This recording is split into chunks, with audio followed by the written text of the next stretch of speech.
मानिएगा नहीं आप। ऐसे ही जाहिल पने पे और गवार पने पे उतारू रहिएगा।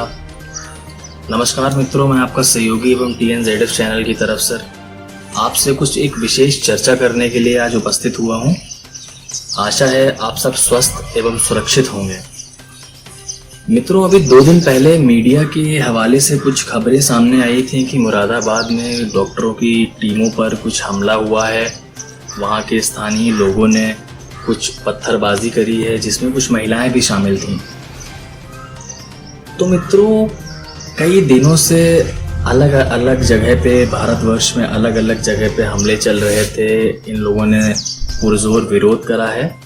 देखिए, यहाँ पे मैं अपनी बात शुरुआत करने से पहले ही आपको मैं बता देना चाहता हूँ कि इस पूरी कम्युनिटी को इस वीडियो के माध्यम से मैं नहीं टारगेट कर रहा हूँ। मैं कुछ अराजक तत्वों की बात कर रहा हूँ एवं जो कुछ जाहिल और गवार प्रकार के लोग हैं।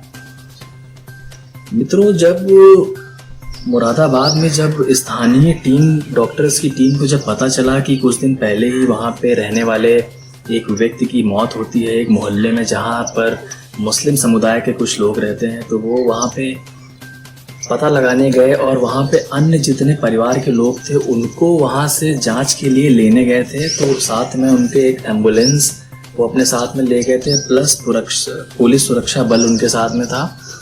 वहाँ के स्थानीय लोगों ने, खास करके महिलाओं ने, अपनी छतों से कुछ ऐसी वीडियो सामने आई हैं। छतों से महिलाओं ने इतने बड़े बड़े पत्थर के टुकड़े उनकी गाड़ियों पर फेंके, जिसमें एक फोटो डॉक्टर साहब की आई है। वो डॉक्टर साहब एकदम मरणासन हालात में एकदम पाए गए हैं, एकदम उनकी जान निकल गई है, उनके सर पे गंभीर चोटें आई हैं, वो अस्पताल में अपने जीवन से लड़ रहे हैं।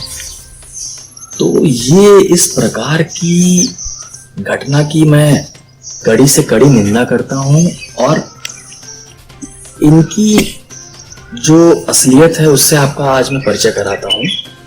देखिए, ये वही कौम है जिन्होंने जम्मू एंड कश्मीर जैसे इलाके में, जम्मू एंड कश्मीर जैसे प्रदेश में पत्थरबाजी करवाई। 90 में भी जब कश्मीरी पंडितों ने जम्मू एंड कश्मीर के राज्य से जब पलायन करा, उनके पीछे भी इनका ही हाथ था।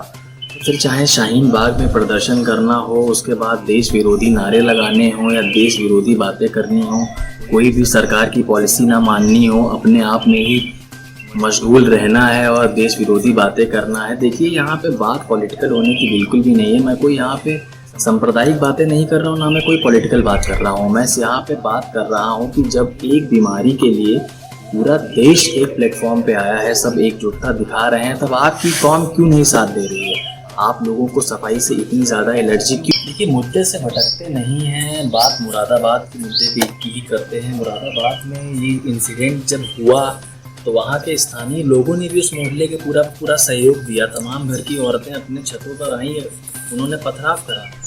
देखिए, हम समाज में जब बात करते हैं पुरुष और महिला की, तो महिला को हमेशा ही एक सरल स्वभाव का माना गया है, पर इस तरीके की घटना को देखते हुए लगता नहीं है कि वो बिल्कुल भी सरल है स्वभाव में। और वो महिलाएं, जब उनको पुलिस प्रशासन ने शक्ति दिखाते हुए अगले दिन जब उनको गिरफ्तार करा है, तब मगरमच्छ के आंसू बहा रही हैं, दिखा रही हैं कि हमें इतना प्रताड़ित करा जा रहा है शासन से, प्रशासन से। आप एपिडेमिक एक्ट आप पढ़िए उठा के। एपिडेमिक एक्ट में साफ साफ लिखा गया है पूरे भारत देश में ये लागू होती है, हर एक प्रदेश में लागू होती है। आप इतने कम पढ़े लिखे होने का क्यों परिचय देते हैं कि आपको बिल्कुल ये नहीं पता है कि इस संवेदनशील हालात में जब पूरे भारत को बताया गया है कि पूर्णतः ही इस बीमारी को भगाने के लिए हमको सहयोग करना है, तो आप यहाँ पे क्यों नहीं आगे आ रहे हैं? क्यों आप एक कुछ ऐसी बात में पेच फंसा देते हैं कि हमको तो नमाज पढ़नी है, हमको तो पब्लिक गैदरिंग करनी है। फिर चाहे निज़ामुद्दीन का कांड हो या नमाज पढ़ने का कांड हो, कुछ भी प्रकरण हो, आप सब में क्यों ऐसा दिखा रहे हैं कि आप इस देश से अलग हो रहे हैं? तो इस प्रकार की घटना की मैं घोर निंदा करता हूँ। आज मैं सुबह जब सलमान खान जी का एक वीडियो देख रहा था, तो काफ़ी सलमान खान जी ने भी आग्रह करा है इन लोगों से कि आप इस प्रकार की घटनाओं में लिप्त होकर क्यों अपने कौम को बदनाम कर रहे हैं। इस भारतवर्ष का प्रत्येक मुसलमान गद्दार नहीं है, इस भारतवर्ष का प्रत्येक मुसलमान इनके जैसा जाहिल और गवार नहीं है। कई बुद्धिजीवी भी बैठे हुए हैं इस समाज में, हमारे पूर्व राष्ट्रपति डॉक्टर एपीजे अब्दुल कलाम जी की ही एक उदाहरण के तौर पर ले लेते हैं, भारतीय क्रिकेटर इरफान पठान, यूसुफ पठान जैसे लोगों को ले लेते हैं, फिल्म इंडस्ट्री में शाहरुख खान और सलमान खान जी को ले लेते हैं। इन लोगों ने भी अपने कौम का नाम रोशन करा है, हम सब लोग इनको फॉलो करते हैं, ना कि आप जैसे जाहिलों एवं गवारों को। देखिए दूसरा वाक्य जो सामने आया है कि बिहार में भी कुछ डॉक्टर्स की टीम पे हमला हुआ है, वहाँ के स्थानीय लोगों ने उनका विरोध करा है। देखिए अगर एक दिन के लिए हम ये सिर्फ और सिर्फ इसकी कल्पना कर लें कि अगर हमारी सरकार पुलिस जैसी सेवा या एक मेडिकल जैसी सेवा हमसे वापस ले ले तो हमारा क्या हालात होगा, आप जिंदा नहीं रह पाएंगे। पुलिस दिन रात एक करके पेट्रोलिंग कर रही है, एक प्रत्येक पुलिस वाला कड़ी से कड़ी धूप में, कड़ी से कड़ी विषम परिस्थितियों में आपके लिए दरवाजे के बाहर खड़ा है, दस्तक दे रहा है, पेट्रोलिंग कर रहा है। रात में आप उन्हीं के ऊपर पथराव करते हो। मित्रों, मैं अपने परिवार की बात करता हूँ। मेरे परिवार में मेरा अपना भाई भी एक डॉक्टर है।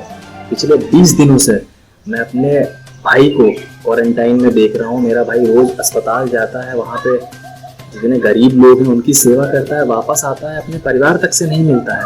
आप उन महान भावों पे, आप उस मानवता पे पत्थर मार रहे हैं।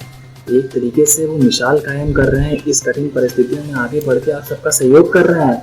अगर वो आज आपका इलाज बंद कर दें तो मोहतरमा आप लोग तरस जाएंगे दवाइयों के लिए, आप लोग सेवाओं के लिए तरस जाएंगे। अगर यही पुलिस आपकी रिपोर्ट लिखने से मना कर दे या आपको सेवाएं देने से मना कर दे तो आपका जीवन बिल्कुल नरक बन जाएगा। इन जाहिलों को समझ ही में नहीं आ रहा है, इनकी मत पता नहीं क्यों मारी गई है, कुछ समझ ही में नहीं आ रहा है इनको। ये सिर्फ अपने धर्म, जबकि कुरान में कहीं भी ऐसा कुछ मेंशन ही नहीं है।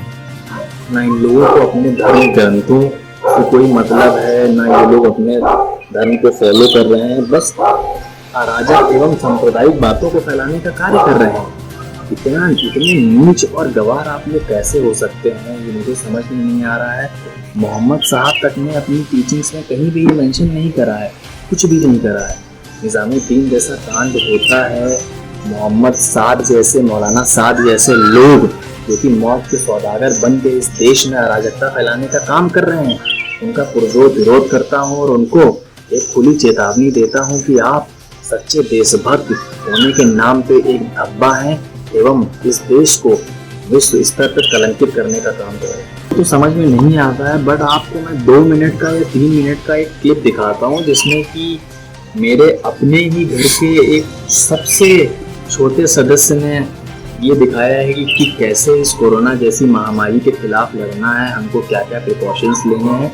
आप जरा इस वीडियो पर गौर करिए और इनकी जाहिलियत एवं इनके अनपढ़ होने का सबूत देखिए।